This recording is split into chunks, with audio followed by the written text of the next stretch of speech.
ইলিয়াস হোসেন তার জায়গা থেকে আমার ওই ফেসবুক পোস্টটাকে স্ক্রিনশট দিয়ে নিয়ে পোস্ট দিল, আমি নাকি আমার জায়গা থেকে সেনাপ্রধানকে সহযোগিতা করেছি গাড়ি দিয়ে ওবায়দুল কাদেরকে পার করতে।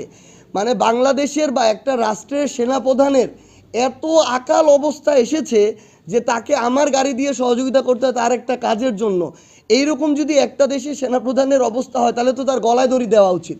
এবং আমরা আমাদের জায়গা থেকে মনে করি এই ইলিয়াস হোসাইন সহ এইরকম সোশ্যাল মিডিয়া কিছু অ্যাক্টিভিস্ট আছে, তারা হয় উদ্দেশ্য প্রণোদিতভাবে অথবা কারো ফান্ডিংয়ে অথবা কারো এজেন্ট হিসাবে বাংলাদেশের মানুষের আবেগকে নিয়ে তারা খেলা করে এবং তারা তাদের জায়গা থেকে কোনো প্রকার সত্যতা ছাড়া, তথ্যের যাচাই বাছাই ছাড়া তারা তাদের জায়গা থেকে বিভিন্ন মানুষকে হওয়া প্রতিপন্ন করে।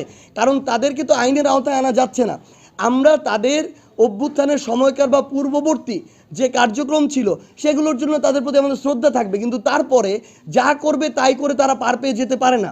তার মন চাইলো সে একটা সোশ্যাল মিডিয়া পোস্ট যা ইচ্ছা তাই দিয়ে দিল এবং এরপরে মানুষকে বিভ্রান্ত করলো, তার বিরুদ্ধে কোনো ব্যবস্থা নেওয়া হবে না, এটা হইতে পারে না।